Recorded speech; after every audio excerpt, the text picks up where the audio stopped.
Hola, bienvenidos a esta exposición del capítulo 2 de la sociedad en colectivo. Nuestro equipo se llama Umisumi y está conformado por Yeidaria Hernández Martínez, Armando Jiménez Morales, Luis Gerardo Rodríguez Mejía y su servidora Natalia Pérez Hernández.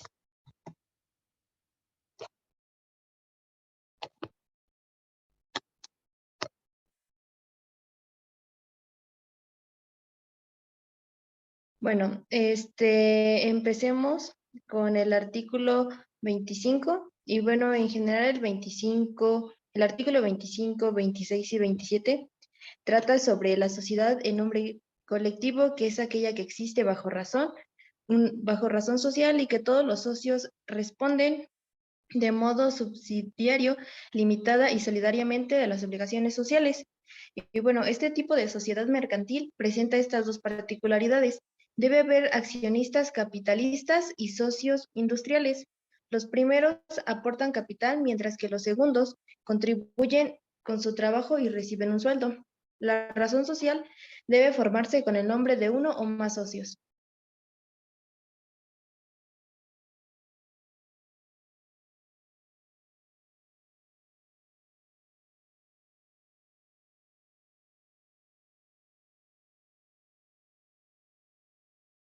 El artículo 28 dice que cualquier persona extraña a la sociedad que haga figurar o permita que figure su nombre en la razón social quedará sujeta a la responsabilidad ilimitada y solidaria que establece el artículo 25.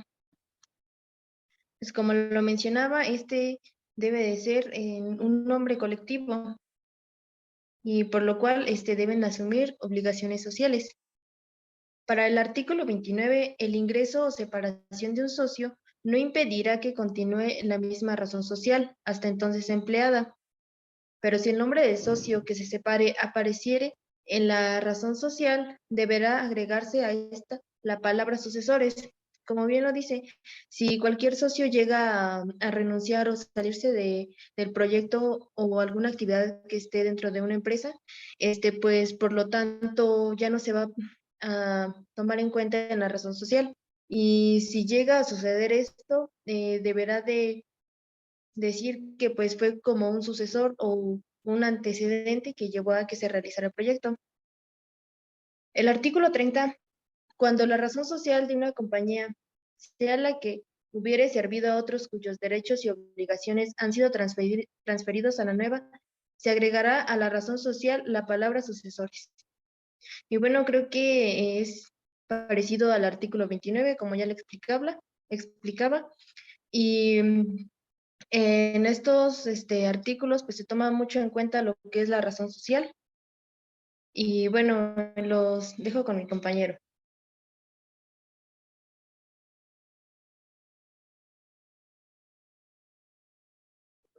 Bueno, a ver, yo les estaré hablando sobre los artículos 31 al 37. El artículo 1 nos habla sobre que no se pueden ceder los derechos en la compañía sin el consentimiento de todas las personas y de la misma persona que quiere ceder los derechos.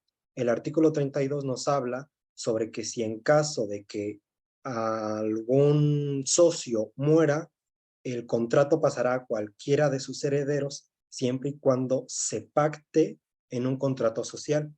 El artículo 33 nos habla de que en caso que se autorice la cesión de qué trata el artículo 31 en favor de que una persona extraña a la sociedad, los socios tendrán el derecho al tanto y gozarán de un plazo de 15 días para ejercitarlo, contando desde la fecha de la junta en que se hubiere otorgado la autorización.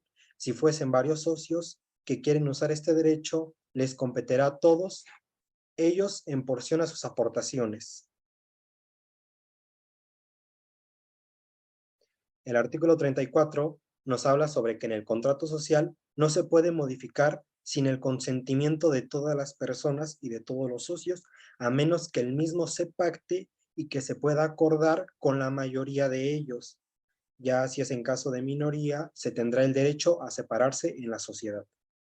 En el artículo 35 nos menciona que los socios, ni por cuenta propia ni por ajena, pueden dedicarse a negocios del mismo género que contribuyan al objeto de la sociedad, ni formar parte de sociedades que los realicen, salvo con el consentimiento de todos los demás socios. En caso de contravención, la sociedad podrá excluir al infractor, privándolo de los derechos que le correspondan a ella y exigirle el importe de daños y perjuicios. Esto nos habla de que en caso de que de que no se cumpla este artículo, los demás socios pueden retirarle los derechos de la compañía. Y en el artículo 36, la administración de la sociedad estará a cargo de uno o varios administradores, quienes pueden ser socio o personas ajenas a ella.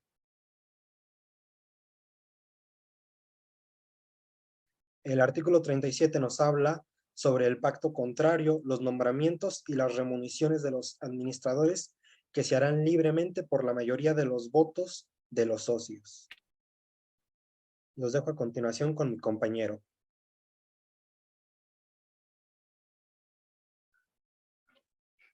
A partir del artículo 38 nos dice que todos los socios tienen derecho a separarse cuando en contra de sus votos se nombre a una persona que sea extraña a la sociedad. En el artículo 39 nos dice que cuando el administrador se pacte que sea inamovible, solo se puede ser movido judicialmente por dolor, culpa o inhabilidad. En el artículo 40 nos dice que siempre que no se haga designación de administrador, todos los socios pueden concurrir en la administración. En el artículo 41, el administrador solo podrá enajenar y gravar los bienes inmuebles de la compañía con el consentimiento de la mayoría de los socios. En el artículo 42 nos dice que el administrador pondrá bajo su responsabilidad el poder de gestionar de determinados negocios para poder delegar su encargo necesitará el acuerdo de la mayoría de los socios. En el artículo 43 nos dice que la cuenta de la administración se rendirá semestralmente, dependiendo de las fechas que pongan los socios. Y en el artículo 44, el uso de la razón social corresponde a todos los administradores. Y los dejo con mi compañera. Bueno, el artículo 44 habla sobre el uso de la razón social que corresponde a todos los administradores, salvo que en la escritura constitutiva se limite a uno o a varios de las personas. El artículo 44, las decisiones de los administradores se tomarán por voto de la mayoría de ellos y en caso de empate decidirán por los mismos socios.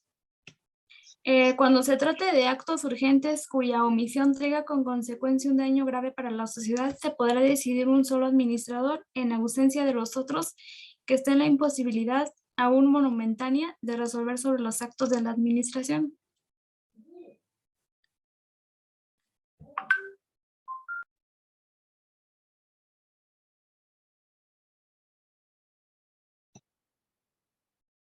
El artículo 46 trata sobre los socios que resolverán también por el voto de la mayoría de ellos. Sin embargo, en el contrato social podrá pactarse que la mayoría se compute por cantidades, pero si un solo socio puede representarse por el mayor interés y ahí se necesitará además del voto de otra persona. El artículo 47, los socios no administradores podrán nombrar un interventor que vigile los actos del administrador y tendrán el derecho de examinar el estado de la administración y la contabilidad. El capítulo 49, el capital social no puede repartirse sino después de la disolución de la compañía, previa liquidación respectiva.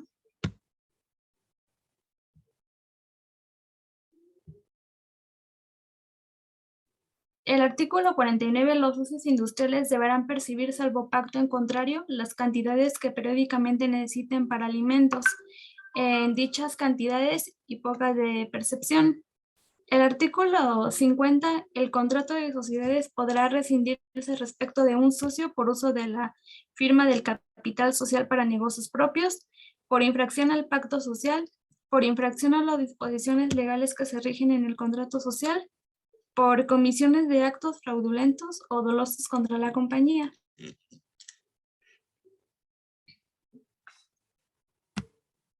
Y bueno, como conclusión de nuestro tema, bueno, podemos aportar que las sociedades en nombre colectivo, los socios no pueden tomar interés en otra compañía en nombre colectivo, es decir, que tenga el mismo objeto sin el consentimiento de otros socios. También no pueden hacer operaciones por su propia cuenta ni por un tercero, ya sea en la misma especie del comercio que hace pues la sociedad. Para los socios ilimitadamente responsables de una sociedad en comandita, rigen de las mismas limitaciones a la competencia previa para los socios de sociedades en nombre colectivo.